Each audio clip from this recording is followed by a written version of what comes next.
Ce rappeur enregistre ses morceaux directement depuis l'hôpital. Et du coup, j'étais dans mon lit d'hôpital. Ma maman a ramené tout mon matos de studio à l'hôpital. Et du coup, j'ai enregistré. J'ai dû réapprendre comment marcher à nouveau, avec une sonde urinaire. Pourquoi t'étais à l'hôpital?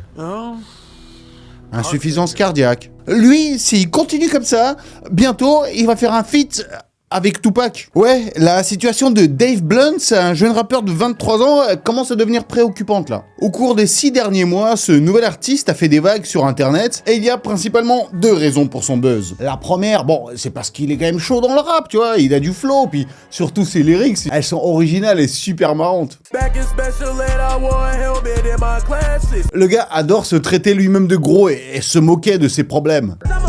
Mais bon, même s'il est chaud en flow et en lyrics, ce qui a fait vraiment parler de lui, c'est le fait qu'il soit méga gros. Dans tous les sens du terme. Le gars, il a révélé qu'il pèse 272 kilos. Les enfants, ne suivez pas le mauvais chemin. Vous voyez où ça m'a amené ? 272 kilos. Et toujours accro à mon gobelet. Pourquoi il a pris autant de poids ? C'est à cause justement de son gobelet. Ouais, parce que le gars, il s'est retrouvé accro au lean. C'est une boisson de dro interdite, super au top chez les rappeurs et... En gros, c'est du soda avec je sais plus quel draw. Et puis, il est juste accro à la junk food depuis qu'il est tout petit. Dans son morceau The Cup, il avoue lui-même ne pas pouvoir lâcher son gobelet. Assis en concert. Et ces dernières semaines, la situation commence vraiment à inquiéter, et pas juste ses fans, mais un paquet de gens. Parce que Dave semble devenir encore plus gros et encore plus malade. Alors qu'on pensait déjà que c'était impossible. Tout a commencé quand quelqu'un a balancé une vidéo random de lui, assis sur une chaise en plein concert en train de rapper, comme si de rien n'était. Lui, il fait ses concerts en position assis debout. Le gars est à bout de souffle et ça se voit. Évidemment, ça fait le tour des réseaux sociaux. Parce que sérieux, ne pas être capable de tenir debout pendant 1 heure, c'est pas juste choquant, c'est carrément flippant. Le public, il sait pas s'ils doivent s'ambiancer ou appeler les urgences. Et puis, comme si ça ne suffisait pas, une autre vidéo est sortie aussi de la même soirée. On y voit Dave littéralement affalé dans un couloir contre un mur, lessivé de chez lessivé après sa performance.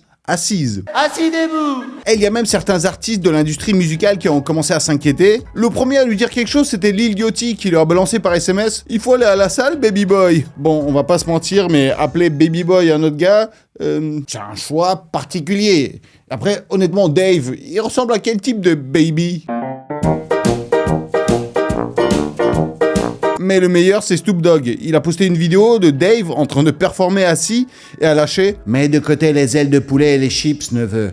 Parce que cette chaise va bientôt céder. Et pose ce foutu gobelet. » Ah, Snoop toujours avec sa sagesse légendaire. Après, franchement, il a pas tort. Hein. Studio au lit. Et là, c'est parti encore plus loin. Dave a posté des photos de lui en train d'enregistrer des morceaux depuis son lit d'hôpital. Un studio-hôpital. Je vais voir si je peux continuer à faire des vidéos depuis ici. Je voulais au moins faire celle-là parce qu'elle est assez importante pour moi. Alors là, 2 options. Soit il fait ça pour qu'on parle de lui, pour les mêmes, il veut qu'on se moque de lui en parlant de lui, ou soit, et c'est clairement plus probable, le gars est vraiment malade et il passe beaucoup trop de temps à l'hôpital. Mais bon, miracle, Dave finit par sortir de l'hôpital parce qu'il a un nouveau concert qui l'attend. Et il surprend tout le monde avec un nouveau type d'accessoire pour les rappeurs. Oui, parce que d'habitude, les mecs, bon, ils portent des grosses chaînes. Dave, c'est autre chose. Il débarque sur scène avec une bonbonne d'oxygène.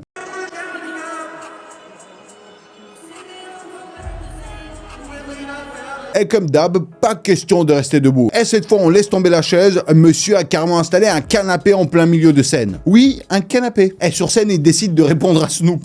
« Hey Chicago, est-ce que ça vous dérange que je sois ici sur scène ?» Exactement. Alors va te faire, Snoop Dogg. Le gars est en guerre ouverte contre Snoop depuis son canapé. Après, il faut lui reconnaître un truc, hein. Dave Blunt, c'est un pro pour se promouvoir. Entre s'auto-clasher dans ses lyrics en se traitant de gros et poster des photos de lui en train d'enregistrer des morceaux directement depuis l'hôpital, le gars sait comment capter l'attention. Il a compris que son poids joue un poids important dans sa carrière. Mais il faut qu'il fasse gaffe. Parce qu'on connaît d'autres rappeurs qui ont commencé comme ça. Par exemple, le cas du gros rappeur Big Pun qui a commencé sa carrière dans les années 90 et il pesait 180 kilos, donc moins que Dave. Mais avec le succès, il n'a fait que grossir et en 2000, il a atteint 317 kilos et il a succombé à une crise cardiaque. Et Dave, plus il est connu, plus il gagne de l'argent et plus il grossit. Faut faire attention à ce genre de rappeur. C'est une minorité mais très visible. Pour certaines célébrités, la gloire et la richesse perdent toute valeur face aux problèmes de santé. Quand la maladie frappe, l'objectif devient simple. C'est juste de survivre. Alors cette fois, la vidéo sera un peu moins drôle et joyeuse que d'habitude, parce qu'on va parler des stars qui vivent avec des maladies très graves. Et malheureusement, ils pourraient tous nous quitter très bientôt. Après, c'est vrai que souvent, on n'est pas si touché que ça par la mort des stars. Et toi d'ailleurs, dis-moi, est-ce qu'un jour, t'as vraiment été bouleversé, touché, limite jusqu'à chialer par la disparition d'une star? Tu me le dis dans les commentaires et on va voir, peut-être qu'on a ressenti les mêmes choses. Moi par exemple, j'ai été très touché par la disparition de Mac Miller.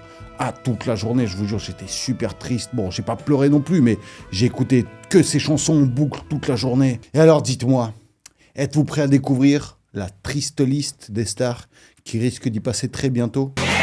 Alors, c'est parti. Bruce Willis, une légende face à une maladie impitoyable. Bruce Willis, une icône d'Hollywood, lutte contre une forme rare et incurable de démence appelée démence frontotemporale, DFT. Cette maladie attaque progressivement les cellules du cerveau en les détruisant de manière irréversible. Avec le temps, les symptômes s'aggravent, affectant non seulement la mémoire, mais aussi la personnalité. Pour sa famille, le combat est aussi émotionnel que médical. Ils savent qu'un jour, Bruce ne les reconnaîtra plus. Une rivalité déchirante à accepter. Quant à ses fans, ils le soutiennent comme ils peuvent, en envoyant des messages d'amour et d'admiration pour cet acteur qui a marqué des générations. Conséquence sur son métier. Mais cette maladie, elle date pas d'hier. Les premiers signes ont été visibles bien avant que ça soit officiellement diagnostiqué. Bruce, toujours actif, préparait un nouveau rôle. Mais ses proches ont remarqué qu'il avait du mal à se concentrer, qu'il oubliait ses répliques et se perdait dans ses mots. En 2020, le réalisateur Mike Burns, qui réalisait l'un des derniers films de Bruce, il avait déjà demandé au scénariste de limiter les dialogues de Bruce Willis, sans expliquer pourquoi. Aujourd'hui, tout devient clair. Il était remplacé par des doubleurs dès qu'on voyait pas son visage, et au final, Mike a dû prendre une décision très difficile. Mettre fin à la collaboration avec Bruce. Non pas par choix, mais par nécessité, voyant la santé de l'acteur se dégrader jour après jour. En tout cas, cette décision était un des premiers signes des problèmes de santé de l'acteur, qui l'ont poussé à prendre sa retraite en 2022. Et Mike n'était pas le seul à remarquer que Bruce n'était plus lui-même. Plusieurs personnes ayant travaillé avec lui ont confié que l'acteur semblait désorienté, parfois même perdu sur les plateaux. Certains réalisateurs disaient que Bruce posait des questions comme « Pourquoi je suis là ? Enfin, je comprends pourquoi tous les autres sont là, mais moi, pourquoi je suis là ?» Il semblait ne pas comprendre ce qu'il tournait. Après, moi, j'ai une proposition, c'est que dans l'état où il est là, il est parfait pour jouer le biopic de Joe Biden. C'est le même. Vers la fin de sa carrière, ses répliques lui étaient dictées via un écouteur. La majorité des scènes d'action étaient réalisées par des doublures. Donc cela a permis de continuer à jouer un peu malgré sa maladie, jusqu'à ce que ça devienne insoutenable. Quand son diagnostic de démence frontotemporale a été confirmé, Bruce a officiellement pris sa retraite, soutenu par toute sa famille. Sa femme actuelle, Emma Heming, son ex-épouse, Demi Moore, et ses filles ont formé un véritable rempart autour de lui. Demi Moore a confié dans une interview, quand on a su le diagnostic exact, on a espéré qu'il y aurait un traitement. Mais pour cette forme de démence, il n'y en a pas. Malgré leur séparation il y a plus de 20 ans, Bruce et Demi sont restés très proches. Bruce a souvent déclaré qu'il continuait à l'aimer même après leur divorce. Et la femme actuelle de Bruce Willis, Emma, joue un rôle crucial dans cette période sombre. Elle a récemment annoncé qu'elle écrivait un livre, pour l'instant sans titre, mais qui est prévu pour 2025. Et dans ce livre, Emma racontera comment leur vie a basculé après le diagnostic de Bruce. Bon, elle le fait pour informer les gens, mais c'est surtout aussi pour gagner de l'argent. Parce qu'elle a confié qu'ils n'avaient quasiment plus aucune ressource, ni aucun soutien. Ils vivent sur leurs économies. Beaucoup les ont clairement abandonnés, il n'y a plus aucune production qui les soutient. Et le pire, c'est que ce n'est même pas tout. La fille de Bruce, Tallulah Willis, a récemment révélé qu'elle était atteinte d'autisme. À 30 ans, elle a partagé publiquement cette nouvelle. C'est la première fois que je parle de ça en public. Et malgré ça, la famille Willis reste incroyablement forte et unie. Que ce soit Emma, Demi Moore, leurs filles ou leurs proches, ils traversent cette tempête ensemble, prouvant que l'amour familial peut leur permettre d'affronter le pire des sorts. Céline Dion. Encore un comprimé, puis 2, puis 5, beaucoup trop de comprimés. Mais le show must go on.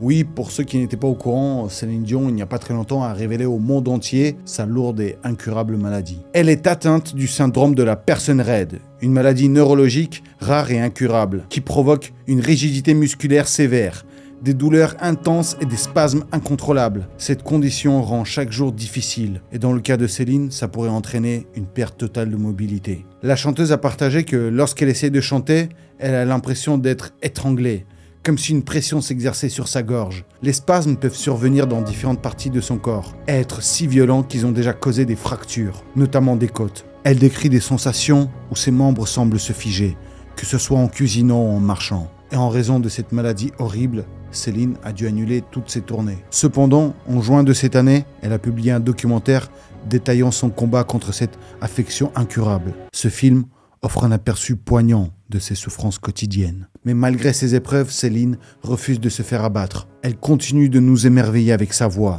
Et sa récente participation aux Jeux Olympiques de Paris en est la preuve. Lors de la cérémonie d'ouverture, elle a interprété l'hymne à l'amour d'Edith Piaf, depuis la Tour Eiffel, marquant son retour sur scène après 4 ans d'absence. Cette performance émouvante a démontré sa résilience et sa détermination à poursuivre sa passion malgré les obstacles. Céline Dion incarne la force et le courage face à l'adversité, continuant à inspirer des millions de fans à travers le monde. Charlie Sheen. Vous vous rappelez de Mon oncle Charlie ? En novembre 2015, Charlie Sheen a fait une révélation qui a bouleversé le monde entier. Il a annoncé être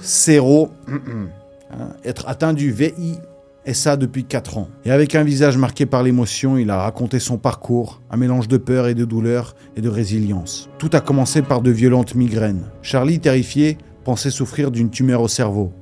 Mais le diagnostic a changé sa vie à jamais. Il vivait avec le VI. Lors d'une interview poignante avec Matt Lauer, il a partagé son combat contre la maladie et les secrets qu'il a dû garder. Pendant des années, il a essayé de le cacher. Il a même dépensé plus de 10 millions de dollars pour acheter le silence de ses ex-partenaires qui le menaçaient de révéler tout à tout le monde.